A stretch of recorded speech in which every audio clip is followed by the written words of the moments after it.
आज मंद्रुप दक्षिण सोलापूर विधानसभाच्या वतीनं शिवसेना उद्धव बाळासाहेब ठाकरे या पक्षाच्या वतीनं आम्ही रास्ता रोको आंदोलन केलं होतं। आमची प्रमुख मागणी आहे की शेतकऱ्यांचं 7/12 कोरा व्हायला पाहिजे आणि दुधाला योग्य दर भेटायला पाहिजे। गाईच्या दुधाला प्रति लिटर 40 रुपये भेटायला पाहिजे आणि म्हशीच्या दुधाला प्रति लिटर 70 रुपये भेटायला पाहिजे असं आम्हाला सरकारच्या माध्यमातून मागणी केलेली आहे।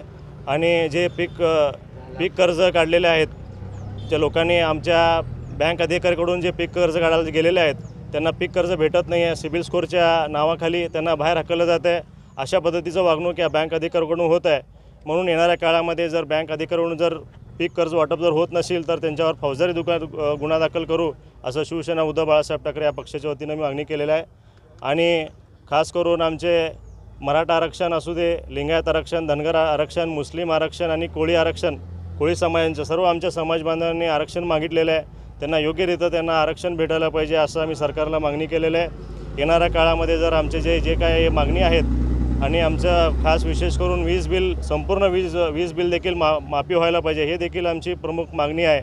फक्त 7.5 HP मोटरला वीज बिल माफी करू असं फक्त घोषणा केलेलं आहे, पण प्रत्यक्षात त्याचं GR आलेलं नाही आहे। GRच्या माध्यमातून सर्व लोकांना समाधान करावं अशी आमची प्रमुख मागणी आहे। येणाऱ्या काळामध्ये जर आमची मागणी जर पूर्ण नाही झाली तर आम्ही ह्याच्यावर मोठं आंदोलन करू, चक्का जाम आंदोलन करू असं या सरकारला मी इशारा देतो आणि प्रशासन आणि पोलीस प्रशासनाला देखील मी इशारा देतो या माध्यमातून। हे सरकार म्हणते की महिलांसाठी लाडकी बहीण योजना आणली, महिला खुश आहेत, मात्र महिला इतर रस्त्यावरती उतरत आहेत। काय नेमक्या भूमिका आहेत आणि कशासाठी महिला? मला एवढं सांगायचं आहे की सन्माननीय उद्धव साहेब जेव्हा मुख्यमंत्री होते तेव्हा त्यांनी सरसकट शेतकऱ्यांची कर्जमाफी केली होती। तुम्ही सरसकट सगळ्या महिलांना जर दिलं असतं तर आनंदाने त्यांनी स्वीकार केला असता। त्या लाडकी बहीण योजनेच्या कागदपत्रांसाठी महिलांची जी आबाळ होती आहे आणि त्यांची जी पिळवणूक आणि फसवणूक होती आहे त्याला जबाबदार कोण आहे? बिंदे सरकारच आहे। लाडकी बहीण म्हणता एकीकडं आणि दुसरीकडं तुम्ही गॅस सिलेंडरचे भाव वाढवणार, लाडक्या दाजीकडनं घेणार का कसं पुढं तुम्ही तो निर्णय देणारच आहात।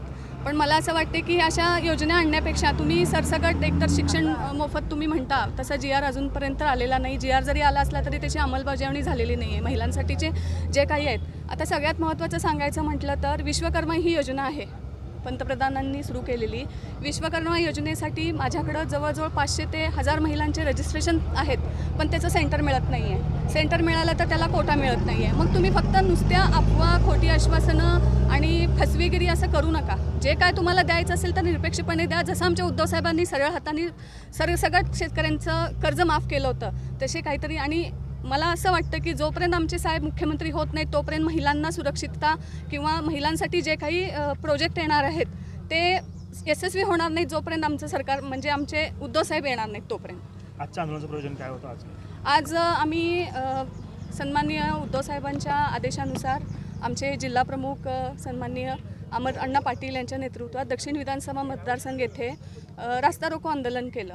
तर ह्या आंदोलनाचा उद्देश असा होता की शेतकऱ्यांना जो दुधाचा भाव मिळतो आहे, म्हशीच्या दुधासाठी 70 रुपये प्रति लिटर आणि गाईच्या दुधासाठी 40 रुपये प्रति लिटर असा भाव करून द्यावा। तसेच पीक कर्ज बाबतीत शेतकऱ्यांची जी पिळवणूक होती आहे, गव्हर्नमेंटच्या बँकामध्ये गेल्यानंतर त्यांचं सिबिल चेक करणं किंवा बाकीच्या ज्या काही गोष्टी आहेत कागदपत्रांची मागणी केली जाते ती त्वरित थांबवून शेतकरी आहे हा एकच पुरावा खूप महत्त्वाचा आहे त्यांच्यासाठी, तर तो त्वरित करण्यात यावा। तसंच जो पीक विमा त्यांना कर्जमाफी जी आहे शेतकऱ्यांची, पीक विम्याचे पैसे पण त्यांना मिळवण्यासाठी कित्येक लोक एजंटामार्फत त्यांची पिळवणूक होती आहे। सध्या एजंट लोक जास्त पैसे घेतात, मिळवून देतो म्हणतात, सरकारच्या तिजोरीमध्ये पैसे पडलेत पण सर्वसामान्य शेतकऱ्यापर्यंत ते पोचत नाही आहेत। त्याचबरोबर मराठा आरक्षण आपण बघतोच आहे, मराठा आरक्षण आहे, धनगर आरक्षण आहे, लिंगायत आरक्षण आहे, त्याचबरोबर आपले कोळी बांधवांचं पण आरक्षण आहे, ते त्वरित मंजूर करावं। ज्या गोष्टी व्हायला पाहिजेत ते होत नसतात। आणि आत्ता तुम्ही बघताय मुंबईची परिस्थिती काय आहे, सध्या पाण्याने पूर्णपणे मुंबई भरलेली आहे। आजतागायच्या भविष्यामध्ये कधी म्हणजे मागच्या ह्याच्यामध्ये असं कधीच झालं नव्हतं। तर मला एवढंच म्हणायचं आहे की महिलांसाठी काही कायदे आणत असताना त्याची पूर्तता करावी, कमीत कमी कागदपत्र ठेवावीत आणि जी तुम्ही योजना अंमलात आणण्याची घोषणा करता ती त्वरित द्यावी आणि कुठलाही अडसर न येता महिलांपर्यंत ती पोहोचावी, एवढंच माझं म्हणणं आहे। जय हिंद, जय महाराष्ट्र।